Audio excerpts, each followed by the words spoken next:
and that's Chauncey Golston, who, listen, guys, y'all probably know him to at least a certain degree because he's played with the Cowboys here for a number of years. Obviously, we play the Cowboys twice a year. If you want to call that playing, it's more like we get destroyed by them twice a year. But like I said, we definitely have a good idea of what kind of player he is at this point here. 27 years old, 6'5", 268 pounds. This past season, 17 games, 13 of which as a starter, 56 tackles, 5.5 sacks, 8 QB hits, 5 tackles for loss, 1 interception, 5 passes deflected, and a fumble recovery. And I think it's a decent pickup.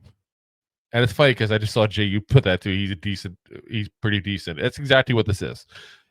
Is he a franchise changing, kind of move? No, absolutely not. Is he a guy that is a piece to a solid defense? I would definitely say that, especially because he had success last year without Dan Quinn. Because there's some guys when you have a really good defensive coordinator like Dan Quinn is, you go, okay, was this the scheme? Is this they just figured out how to use them because the guy who was coaching them was really good? He did it last year as well. So, a really good season he had this past year. You used definitely a lot more than typical. And they move him around a lot. This isn't a guy that just stays as an edge, as a defensive end and passing situation. Like they move him around. I've seen him towards the middle of the line, even at that point there, more like almost like a defensive tackle. Like that he's a guy that's, I want to say positionless because I feel like that word is thrown a lot around in the NFL. And you start thinking about guys who like, Isaiah Simmons that just, never find a home. This isn't a guy who just never finds a home.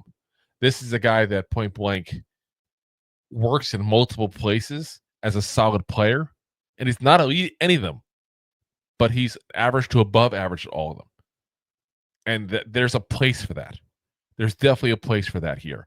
What he also, to me, projects at is a possibility. We'll have to see how this progresses, guys. It's day 2 in free agency. There's plenty more time for things to happen. But I wonder, is he even a replacement for Azeez Ojulari to a certain degree? Azeez Ojulari is the last of the two, I want to say big names because they're not big names per se, but the two bigger issues that we have as far as, guys potentially leaving during free agency. Obviously, we already re-signed Darius Slayton, who's the bigger name, but Azeez Ojulari was kind of the second biggest name that could potentially lead the Giants in free agency. And this is a guy that was a sack guy, basically. That's what Azeez Ojulari is. He's a guy who gets sacks. He's the guy who gets to the quarterback. He stinks against the run. And it's not me trying to just play, but okay, now he might be gone. Let's talk trash. We've been saying this all along. There was a big difference when Kayvon Thibodeau was out and Ojulari was in his spot. And there's a big difference in how the run defense was going, especially towards the outside. He's also not a guy that typically does very well in coverage, whereas Chauncey Golston can do those things. He can stop the run. He can be put into coverage if need be. This is a guy that has those type of abilities. Is he a guy that I would count on to be a coverage guy? No, I'm not being crazy here. But he's a guy, if you want to drop him back real quick and have him in his own coverage or something like that, or have him, hit the tight end and be the guy that kind of is that initial defender on him, you have that possibility. Is he a guy that's going to cover the edge at that point and stop a guy from getting outside of him? He's probably going to go ahead and do a much better job than Ojulari. Again, is he going to be elite at this stuff? No, that's not what he is. But you're not paying him as an elite guy. He's getting paid 3 years, $19.5 million, guys. So it doesn't take a genius to figure out the math, because luckily I'm not a genius. To tell you at that point, that's $6.5 million a year. You don't get an elite player at $6.5 million a year. That's not what you get. But what you can get here is a decent player, and a player that has got a much better ability to stay on the field than Azeez Ojulari ever had. How many times have we talked about Azeez Ojulari? Oh, he finally got some playing time. He's hurt. Azeez Ojulari looks good hurt. That's what he does. And I still like Ojulari. I still want to keep Ojulari if we can. I very much do want to keep him. And what I want is to have him as specifically that guy that you go, okay, it's a passing down. Where's Ojulari? Ojulari, go in there. Go get the quarterback. Pin the ears back. Let's go get him. Because that's what he does well. The rest of the stuff, not so well. That's the one thing he does well. And sometimes all you need in the NFL is a particular skill, not to sound a little Liam Nielsen here, but a particular skill that you're very good at, that a team can use to their advantage. And that's what he does. Whereas Golston is more of a well-rounded, all-around kind of player. And if we do lose Ojulari, if we do, I think Golston is a better player overall. Because he's going to be available. Because he's going to be able to do the things better that Ojulari can't do. Are we going to lose a little in the pass rush?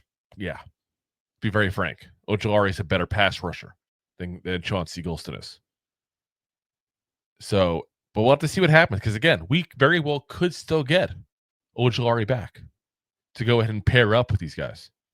And that's a decent edge room if you do that. And like I said, Golston's going to move around. By having a guy like Ojulari back, you can maybe move Golston towards the front and then go ahead and put Ojulari as an like extra edge rusher kind of guy. Like there's things, there's packages you can do.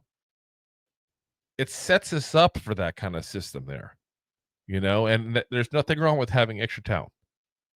This is a talent.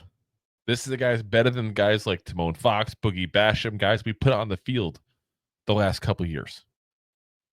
So I'm happy to get him. I also like the fact that we took him from the Cowboys. I think that's something that can never, ever be overlooked. You literally took away a starter from a division rival that you play twice a year. That is huge. You helped yourself. You hurt a rival. So that's something, like I said, you can't look past that. That's for sure. Let's see. Jay says, better than that bum-ass tackle from the Browns we got. Yes, very much better. Let's see. Salvatore, what's up, man? Says, sup, fellas? Are we really targeting Jameis Winston? We'll get into the quarterback soon, but he's definitely much better than anybody got on the roster last year. Jay says 3 Gettleman picks left on the roster. Yeah. Kevin D, my dad there says Ojulari can't stay on the field. Availability. Yep. 100% big issue. Jay says, yeah, but is he good enough and well-rounded? He won't get exposed. Yes. I'll say that point blank. I do think he's good enough and well-rounded enough not to get exposed. Again, am I expecting Pro Bowl seasons or anything crazy? Absolutely not. Absolutely not. But I expect a guy who's average to above average at a lot of things. And like you said, as far as getting exposed, I think good enough not to get exposed 100%. Jay says they never had Azeez, Tibbs, and Burns on the field at once, I don't think. No, because they couldn't. They couldn't. They never got healthy enough together. You know, think about it. Thibodeau went down. Azeez Ojulari went down. These guys couldn't stay healthy enough to do it.